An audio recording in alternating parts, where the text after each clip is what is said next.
my God, I just dropped the spaghetti in a spectacular way. Well, I don't know if it's really dropping the spaghetti, but I just kind of made a fool of myself, I think. I don't know. Who gives a fuck? I'm standing at the corner, and this German woman, this older woman, comes over to me. And she's like, I like the smell. So I'm standing next to you. I'm like, oh. Okay. I'm like, oh, the cigarette. I said, yeah, I used to smoke, and, you know, it's hard. I quit, but I still like the smell. I really miss it. And so we started talking. And she's like, you know, I don't think it's as bad for you as they say. This is what got me triggered. She's like, many people smoke their whole lives and don't die of cancer. That's all I needed. That's all I needed.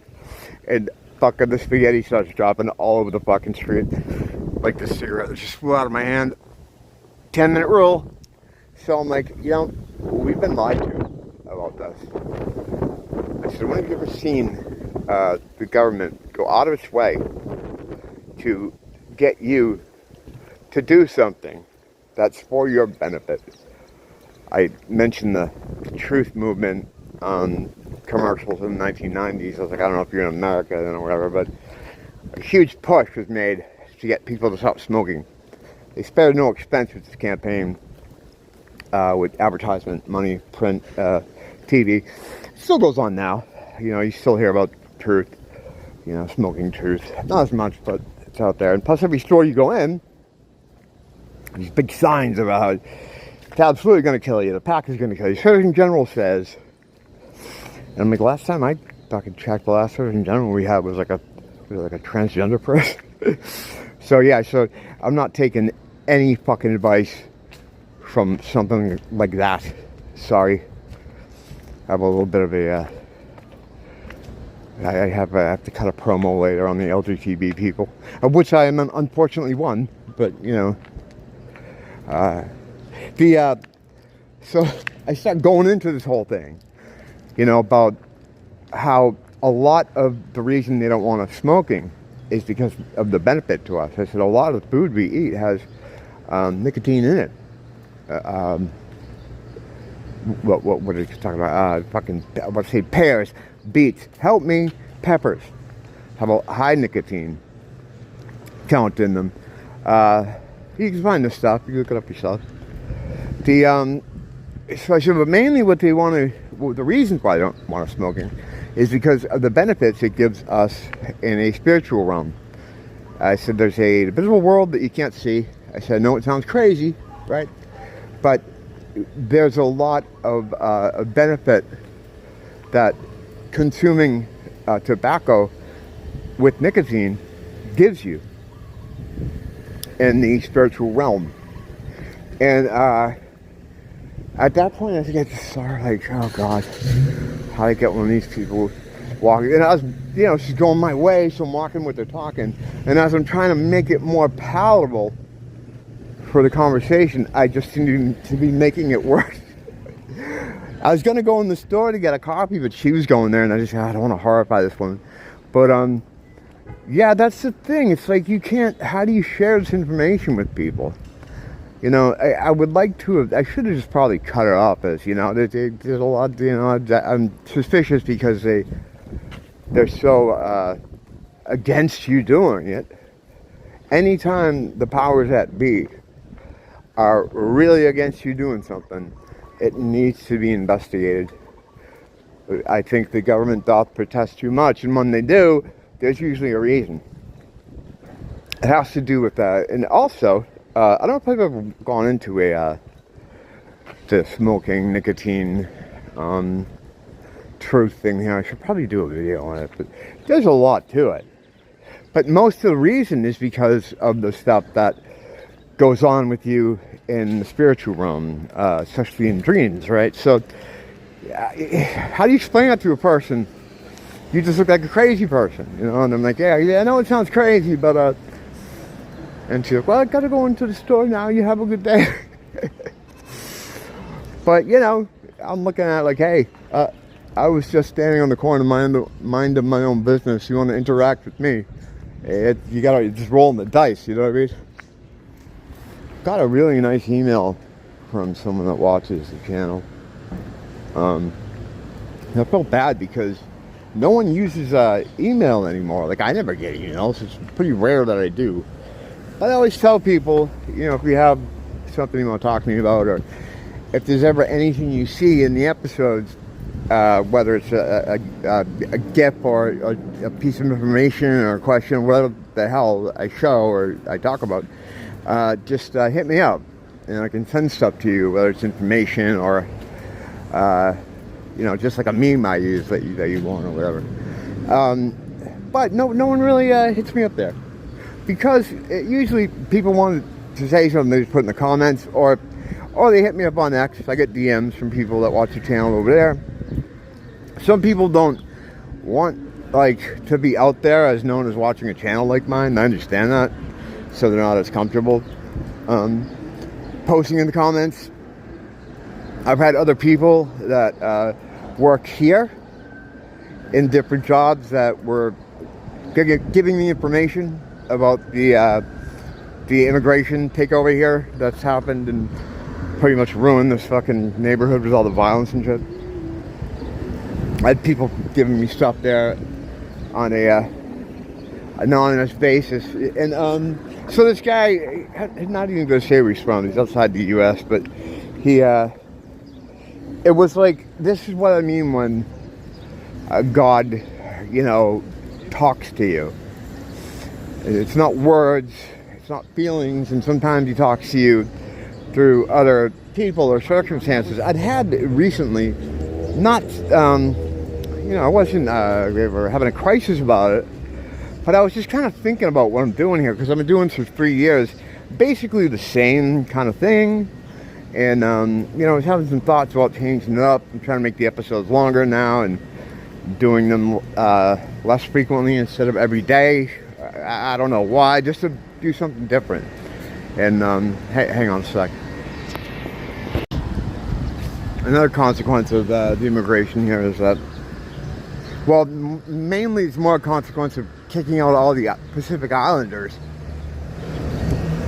That you don't hear like Hawaii music anymore. You don't hear ukulele stuff. You don't hear that sort of island reggae type thing. It's just like American hip hop, just your top 40, auto-tuned out, cracked out, no talent jerk-offs who are put in their place, and their music is created and funded and distributed by Jews. That's all it is. You know? That whole culture was designed by them. Everything about that hip-hop culture, the fashion, the music, all the accoutrement is Jewish designed, you know.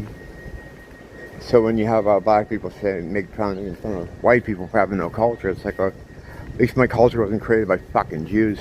Anyway, getting back to that, it's like God speaks to you, and I talk about God. God speaks to you in different ways, and a lot of the things that I was kind of going over in my head, I'm not going to get into exactly what it is, because it's all boring stuff, that like creative stuff. I'm not Peter Gabriel. I'm not going to foist all my creative decisions onto you or get you in on them. But it was like he hit everything. He talked about everything that was kind of on my mind recently about what I'm doing here. And like he answered me. So like it was like God spoke through this guy. It was really weird. It was kind of overwhelming to the point where I couldn't really even read the whole thing. It was a good size missive. It was pretty long, which I you know, it's so like humbling, because it's like this guy took the time out of his day to talk about my YouTube channel. It's really flattering, you know. But as I talked about in the video, I think yesterday, I don't know if it's up yet, but I went into this whole thing about how I'm not good with taking positive feedback, and I go into a whole story about my band and how I always, since I was, you know, had my first live performance at 14 and started playing the nightclub scene at like 18, and I've always done things, you know, whether it's music or blogging, or radio stuff, or writing for their website. All stuff that most of what I create is for public consumption, things for people to see. And I've always kind of had to defend myself, because I always used to take a lot of shit for the things I would do, whether it was my band or the things I would say. So I'm always in a combative stance when it comes to feedback. And indeed, like I said previously, or yesterday, whenever I have a thing on my phone and it tells me when something comes in on the channel, like a comment, it'll ding. And whenever I see it pop up, I'm like, oh shit. I feel like that I feel like that pit of in my stomach of dread, like, fucking, I'm ready to fight somebody. And it's always good. You know, it's always positive. I mean, it's very rarely have I ever gotten anything that was derogatory. And even when it has been, it's not anything serious. It's just, you know, people goofing, and I'm fine with that. I goof right back with them. But, yeah, I'm not really good with taking compliments. Like, even when, you know, in the days of the band, when, you know, people would come to a show and they'd say something nice about me online, I'd become, like, suspicious of them. Like, are they fucking with me, or are they serious? You know, that's how bad it was. You said that's low self-esteem. I don't know. I think that whole self-esteem thing is kind of bullshit. I think it's something that was cooked up in the world of therapy. You know, those people need to keep their jobs, right? There's people who, therapists and stuff, and clinicians, so they create a huge bunch of lore, so that if you go to them for any reason, they can trap you into all these different things. Maybe it's this, maybe it's that, maybe you need some serotonin reuptake inhibitors that actually do nothing for you except put demonic entities in your body and deplete you of other chemicals that your brain then has to make up for. That's the thing, like when it takes like dopamine to, you know, get the antidepressants and stuff to make you feel better. It's not creating that stuff. It's not creating that. It's taking it from your brain. It's taking somewhere else in your brain. So now you have a deficit, right? So that you have to, that affects you in other ways too. It's insidious. And I saw a thing about Trump talking about putting some kind of, I don't know if he's trying to stop SSRIs or get rid of them. I saw some kind of thing about that, because not long ago, some doctors came out and were basically saying that the SSRI game is bullshit. There's no credible science to it. It's all theory, and a lot of the stuff people feel has a placebo effect. After having these frontline medications for decades now, the 80s, they're starting to realize they really don't do anything, you know, except give you deficits in different areas of your brain, and they could be very harmful to you. You know, I've seen those ads late night. If your loved one has been subscribed to Effexor, I've been on Effexor for 10 years. I tell you what, when I miss a dose, I fucking get pretty crazy. You know, I get really crazy. Psychotic break precipice kind of crazy. So all it's done for me is get me addicted to these pills that don't do anything for me. So, I mean, whatever, there's that too. But the, yeah, basically, it was funny because I just did that video yesterday talking about all this stuff. And about how I don't feel comfortable taking, good, good criticism. I don't even know what you call it. When someone's being complimentary toward you, it makes you very uncomfortable. I'm much more comfortable when they're trying to trash me. You know, I'm prepared for that. But when people are good to you, it's like, fuck, I don't know what to do. To the point where, like, I couldn't even read it, his whole email. I had to kind of scan through it and try to get the bullet points of it, and then answer, and then I return the email doing that. And then it's like I have this problem with the comments too.